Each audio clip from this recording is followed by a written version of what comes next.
Assalamualaikum warahmatullahi wabarakatuh. Perkenalkan, nama saya Muhammad Rifki Ahmad dari jurusan Ekonomi Islam kelas D.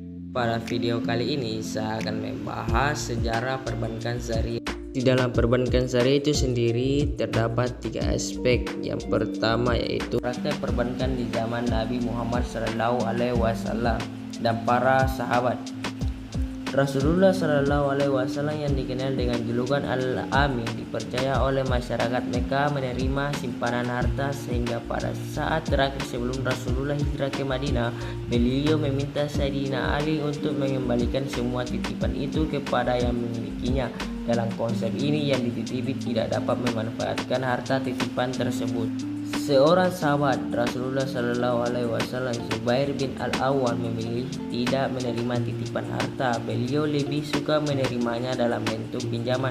Tindakan Zubair ini menimbulkan implikasi yang berbeda. Yang pertama, dengan mengambil uang itu sebagai pinjaman, beliau mempunyai hak untuk memanfaatkannya.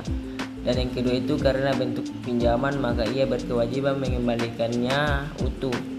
Penggunaan cek juga telah dikenal luas sejalan dengan meningkatnya perdagangan antara negara Syam dengan Yaman yang paling tidak langsung 2 kali setahun. Bahkan di zaman Umar bin Khattab, beliau menggunakan cek untuk membayar tunjangan kepada mereka yang berhak. Dengan cek ini kemudian mereka mengambil gandum di Baitul Mal yang ketiga itu diimpor dari Mesir.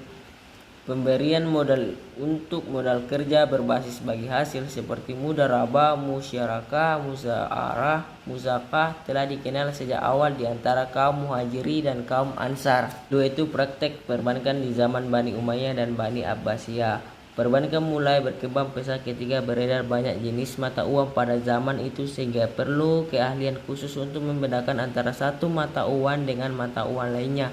Ini diperlukan karena setiap mata uang mempunyai kandungan logam mulia yang berlainan, sehingga mempunyai nilai yang berbeda pula. Orang yang mempunyai keahlian khusus ini disebut jizbis.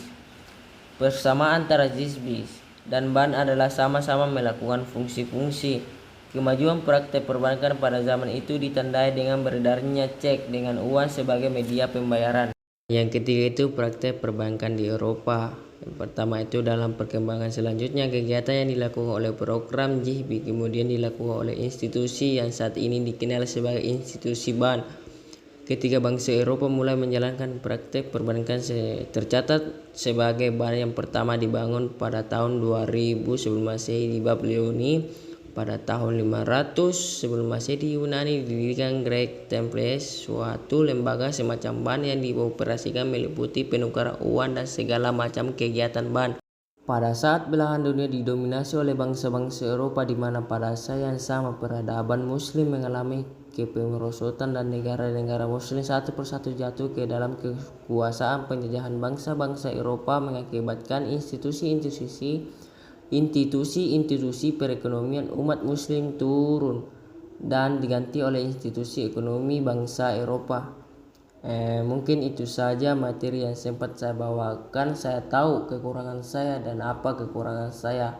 Jika ada salah kata dari hal-hal yang saya sebutkan tadi, mohon dimaafkan. Cukup sekian, wallahu muwaffiq ila aqwamit thoriq. Wassalamualaikum warahmatullahi wabarakatuh. Terima kasih untuk semuanya.